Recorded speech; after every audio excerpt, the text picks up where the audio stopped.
Hey guys, it's Chris, and today I've got something super fun to share with you guys. As many of you probably know, I'm a watercolorist. I love watercolors. They're just one of my favorite mediums. And I got sucked down a YouTube rabbit hole the other day and came across some DIY watercolor videos. And now, you can make some pretty fantastic handmade paints, like any kind of paint watercolors do, by using like a binder, like gum arabic, some honey to make it smoother, high quality pigments, that kind of stuff. Well, that's not what we're doing today. We're making watercolors with baking soda and food coloring. And then we're going to test them out.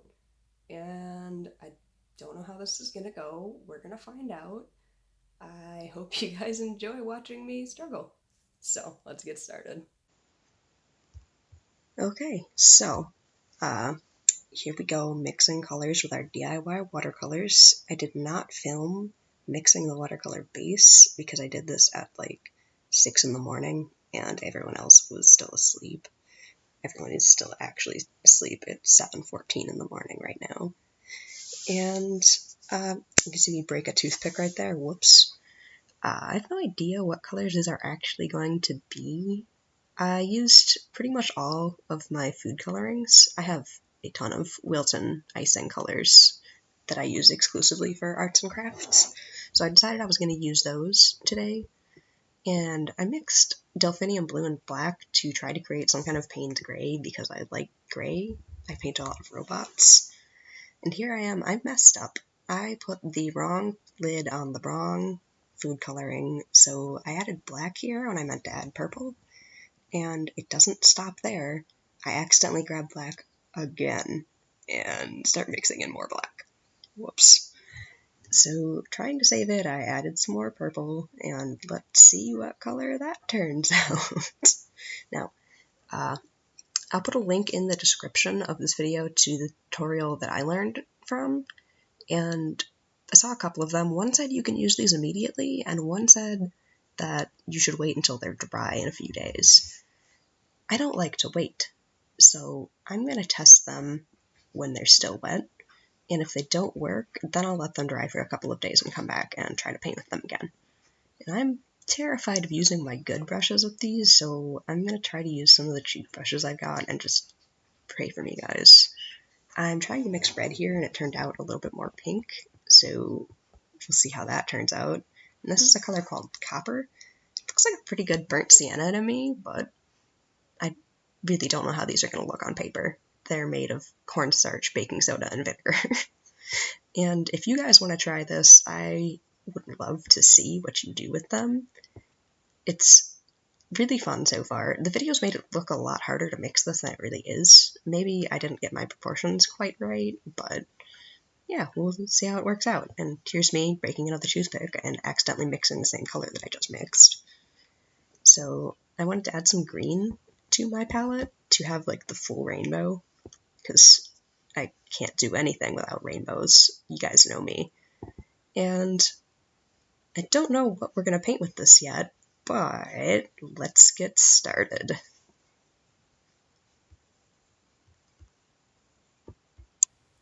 Okay, so it's swatch time before we use our watercolors.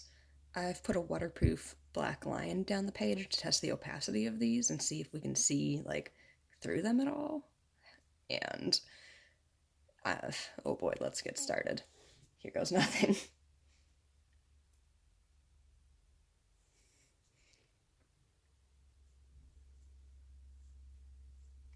Huh. Would you look at that? That's not terrible. Real transparent, but I'm gonna add a little more and see what happens.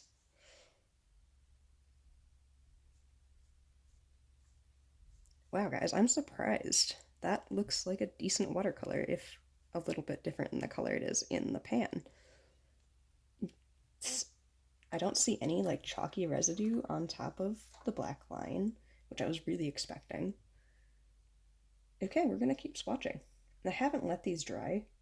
They're still wet because I don't like waiting, and I was told that I could use them like this, so I'm gonna use them like this. There's a little bit of a darker color.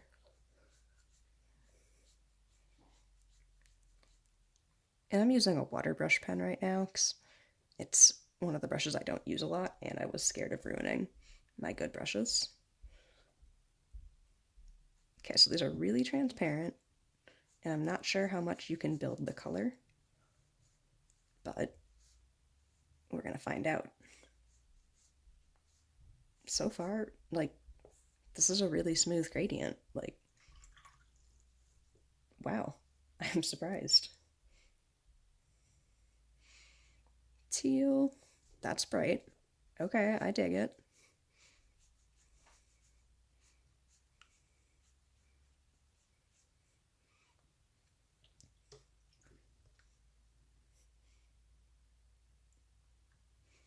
The real test is going to be, can we go over these with multiple layers, or is it just going to pick up the color underneath and smudge it all around? So we'll test that too, and we'll try creating some gradients and see how easy it is to do that. Here comes purple.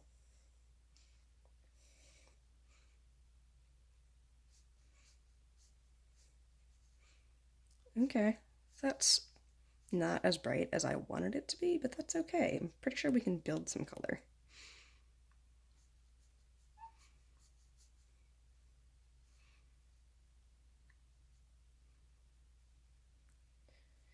For having made these out of like kitchen ingredients, I'm really, really impressed. Okay, here's the mystery color.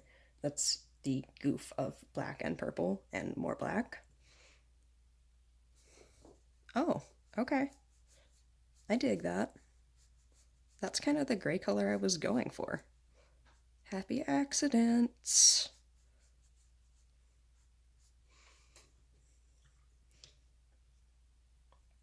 Let's test our red purple. Ooh, that's a fun color. You guys, I've never used like liquid watercolors, which is kind of what these are. So this is going to be a whole like learning experience for me. And maybe I've created something that I will actually use on the regular, because, ooh, hell yeah. Look at that. Oh, hell yeah. I'm not seeing anything over this black line. Some of my other watercolors that I use regularly, you can see some, it's not completely transparent like this, and you can see over the lines, you've got some chalkiness, but this is like, wow.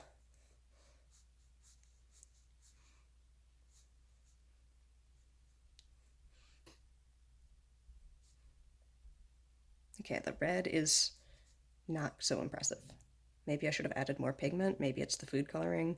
I've always struggled with red food coloring to get the color I want.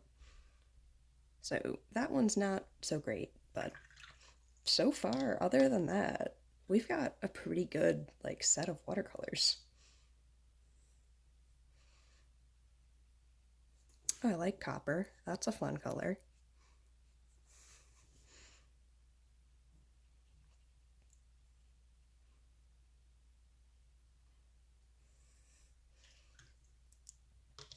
I still don't know what we're going to paint, but I will figure that out. And do a painting demo with these. And I think it's going to be more fun than I thought it was going to be. Because I was really expecting failure here.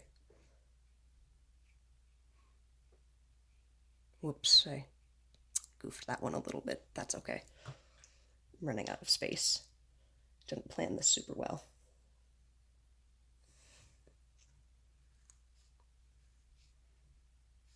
Okay, so this is pretty much the same color as the copper, and I kind of knew that. I goofed. It's a little bit orangier, maybe? A little more yellow? Something like that. Here's our moss green. That's a nice color.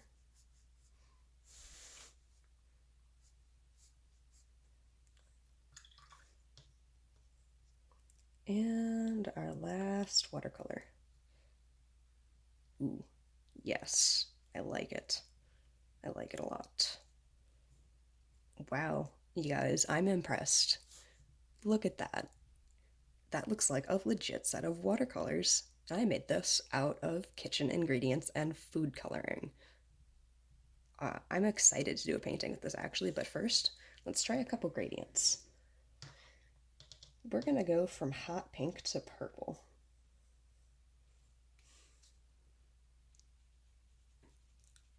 And see how the watercolors behave wet on wet.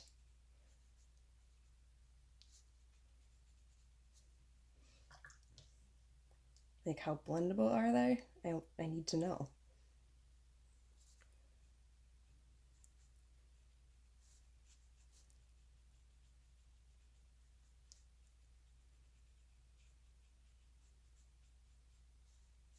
Wow, that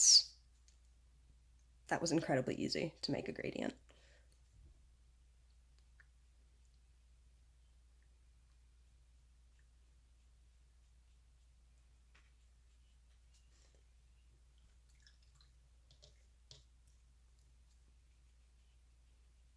Huh, look at that.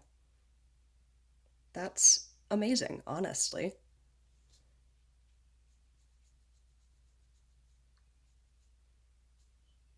Huh, okay, I dig it. Let's put one more thing to the test. Let's see if this is gonna like lift right up if I put more watercolor over it. Like, can I layer these or is it one and done? The moment of truth.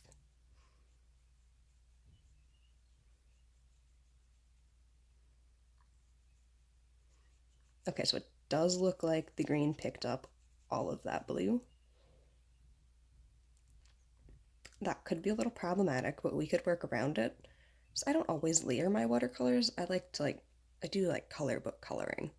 Sometimes I layer colors over the top to get certain effects. Sometimes I just take one wash and color in a section. So this is not the end of the world for me. I'm actually really happy with these. Let's paint something. All right, so I've drawn a shockwave for y'all, and what the art demons are telling me is that I'm going to paint this in a hot pink to purple gradient instead of following where the colors are supposed to be. I don't feel like doing that today, sorry. So we're going to create a hot pink and purple gradient. Well, I'm going to try to anyway. And we'll just kind of see how it goes. Hopefully these watercolors don't like destroy my lines. I have to re-wet them a little bit. It's been a while and my watercolors dried out a little bit, so I'm reactivating them. And here goes nothing. I do want to apologize for some of the angles in my videos. My tripod is actually 2 different tripods held together with painter's tape. I can't afford one right now, so I'm making the best of what I have. I hope you guys still enjoy my videos anyway. Yeah, that's about it. Let's just get painting.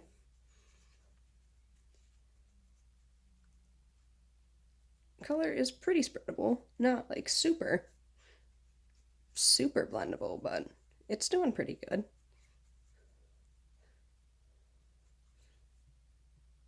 These are a little bit harder to use now that I've had to re-wet them, but that's okay. I like using watercolor pans versus tubes and liquid watercolors. So that's like, I guess, my preferred way to use them anyway. And I'm using a water brush so that I don't have to dip and get more water. I can just squeeze and get more water. Sometimes I'm really lazy like that. And also, I still don't know how I feel about using my good brushes with these watercolors. They're goopy a little bit. So I'm afraid. I'm afraid. And I'm just doing wet on dry technique here. I could do wet on wet, but I'm not a big fan of the way the colors bleed together doing that. I want a very controlled gradient. And there's our pink. Now I think it's time for this purpley color. You're not going to see a whole lot of this one because there's a lot of black here.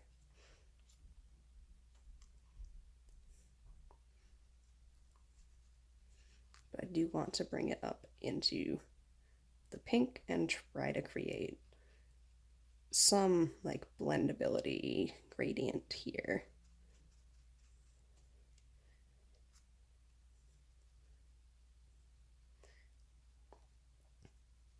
am actually kind of enjoying these watercolors. It's fun knowing that I made them and that I can paint something with them, and it's not a terrible experience. So, if you guys want to see me do another painting with these watercolors, leave a like down below and comment with what you'd like to see me paint. And I'll try to make that happen for you guys. And if you have found some DIY watercolor hacks that you want me to test, by all means, hit me up. I am game. I'm ready to go. I am having a lot of fun testing this watercolor hack, sort of DIY, whatever you want to call it. So if you know of some watercolor hacks that you want to see me test, hit me up. You can also find me on Tumblr and Instagram. I will put links to all of my social media down below. I post art fairly frequently there, so if you want to see more of my artwork, that's a good place to check out. I have a Twitter, but I'm not very active, so I'm just not going to bother. Okay.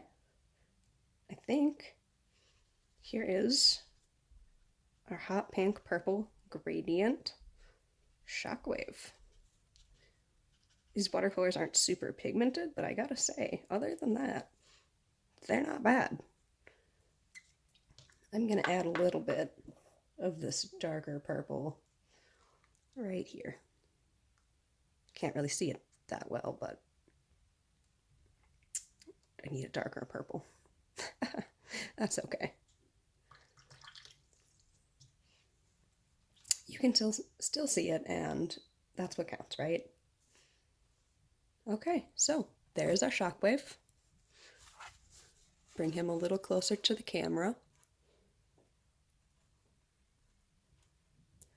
This is a little bit more vibrant in real life than showing up on camera right now. I will take pictures and post to my social media, and I hope you guys have enjoyed this video. Leave a like if you want to see more, subscribe, and I will see you all in the next video. Bye.